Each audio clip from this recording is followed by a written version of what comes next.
ప్రభునందు నాకు అత్యంత ప్రియమైనటువంటి వారులారా, మన ప్రభువును రక్షకుడైనటువంటి యేసుక్రీస్తు వారి యొక్క శుభనామములో మీ అందరికీ నా హృదయపూర్వకమైన శుభములు, వందనములు తెలియజేస్తున్నాను.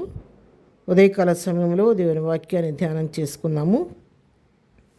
ఈరోజు వాక్య ధ్యానము కొరకు మనం తీసుకున్నటువంటి లేఖన భాగము ప్రకటన గ్రంథము 1వ అధ్యాయము 18వ వచనం చదువుకుందాం. నేను మొదటి వాడను, కడపటి వాడను, జీవించువాడను, మృతుడినైతిని గాని ఇదిగో యుగయుగములు సజీవుడనై ఉన్నాను. మరియు మరణము యొక్కయు పాతాళ లోకము యొక్కయు తాళపు చెవులు నా స్వాధీనములో ఉన్నవి. ఆమెన్. దేవుని నామమునకు మహిమ కలుగునుగాక. ఇక్కడ భక్తుడైనటువంటి యోహాను పద్మాసులో నుండి ప్రభువారి యొక్క ఔన్నత్యాన్ని గురించి రాస్తున్నటువంటి మాటలు. ప్రభు తనకిచ్చిన ప్రత్యక్షతను బట్టి ప్రభువారి యొక్క మహిమైశ్వర్యాన్ని పొగడుతూ ఆయన యొక్క శక్తి సామర్థ్యాలను గురించి, ఆయన ఏమై ఉన్నాడో దాని గురించి మనకు చక్కగా వివరిస్తూ రాస్తున్నటువంటి మాటలు. ఇక్కడ దేవుని గురించి ఆయన ఏమని వర్ణిస్తున్నాడంటే, నేను మొదటివాడను. అవును, మన ప్రభువు గొప్పవాడు, మొదటివాడు. ఆయన సృష్టికి ఆది పురుషుడు, మూలపురుషుడు ఆయనే. ఆయన నోటి మాట చేత సర్వ సృష్టిని సృజించాడు. మనల్ని కూడా తన పోలిక చొప్పున తన స్వరూపంలో ప్రభువే సృష్టించాడు. ఆయన సృష్టికర్త, సృష్టికి ఆది పురుషుడు ఆయన. అంతేకాదు కడపటి వాడు కూడా ఆయనే. ఈ సృష్టికి ముగింపు పలికేది కూడా ప్రభువే. తగిన రీతిలో ఈ భూమికి తీర్పు తెచ్చబోతున్న దేవుడు కూడా ఆయనే కడపటివాడు. ఇంకా జీవించేవాడను అని కూడా అవున యుగయుగములు జీవించే దేవుడు. ఆయనకు మరణం అనేది లేదు. మృత్యుడినైతిని కానీ సజీవుడనై యుగయుగములు ఇదిగో మీతో కూడా ఉన్నానని చెప్పి వాక్యం సెలవిస్తూ ఉంది. అవును ప్రియారా, అవును, ఈ లోకానికి వచ్చిన దేవుడు నీ కొరకు నా కొరకు సిలువ బలియాగమై మరణించినప్పటికీ తిరిగి పునరుద్ధానుడై లేచి తండ్రి వద్దకు ఎత్తబడ్డాడు. ఆయన మనతో కూడా యుగయుగాలు జీవిస్తూ మన అండాకొండ ఆశ్చర్యదుర్గంగా ఉండి మన ఎప్పుడు కూడా నడిపిస్తూ ఉన్నాడు. మరణము ఆయనను బంధించి ఉంచలేకపోయింది. పాతాళలోకపు ద్వారములు ఆయన ఎదుట నివ్వలేకపోయినవి.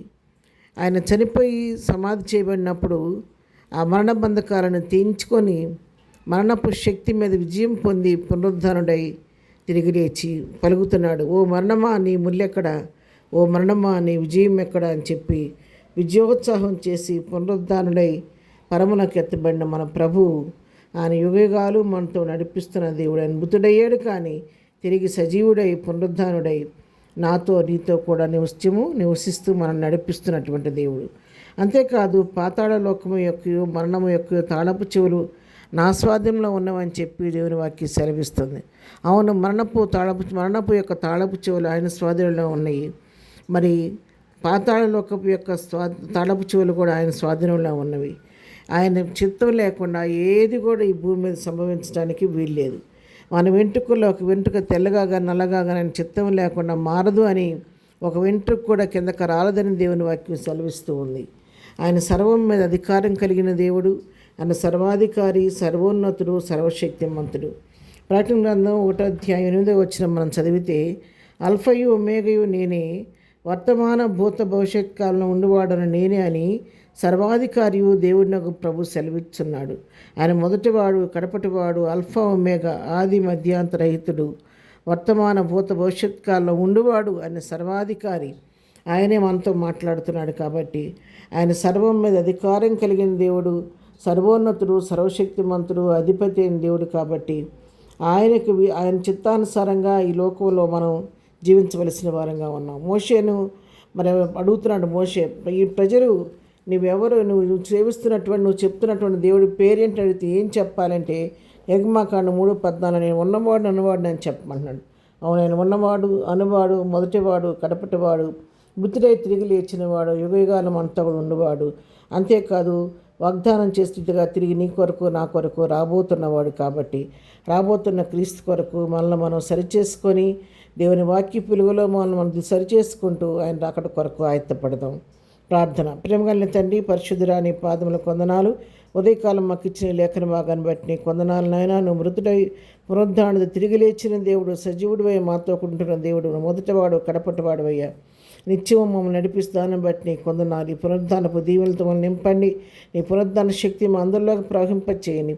ప్రతి ఆరాధన ద్వారా మహిం పొందండి. ప్రతి దైవజుని ఎత్తిపట్టి మహిం కొరకు వాడుకోండి. ఈ దినం ప్రభా జరుగుతున్న ఆరాధనల శత్రువు ఎక్కడ పని చేయకుండా కృప తోడుకోండి. ఈ దినం బర్త్డే మ్యారేజ్ చేసుకున్న బిడ్డలను దీవించండి, ఆశీర్వదించండి. ప్రతి వారి పట్ల కృప చూపించమని యేసునామములో ప్రార్థించడి పొందుకొని ఉన్నాము తండ్రి. ఆమెన్. ప్రభు కృప సదాకాలం మనందరికీ తోడై నడిపించును గాక. ఆమెన్.